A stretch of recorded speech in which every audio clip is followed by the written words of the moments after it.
Intensa 450i2S 咧有單車嘅型號嘅。咁首先咧就要校嗰個高度啦。呢個比較特別啲咧就係要撳住先至可以校。通常我哋校咧就係呢個 hip 嗰個 pad 個高度咁上下啦。Make sure lock 實喎，如果唔係咧就會蹬親㗎啦。上咗嚟之後咧，記得腳要套咗喺嗰個腳圈嗰度啦。咁你開始踩動佢咧，嗰個 screen 先至會着嘅。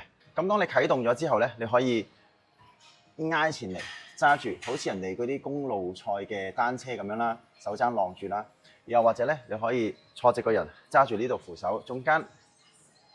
今日嘅扶手咧有一個黃色嘅加同埋減嘅。咁加嘅意思咧就係將佢嗰個阻力加大啦 ，level up。你會見到一路33、14、15上去啦。咁另一邊減就係 level down 啦，就係輕啲啦。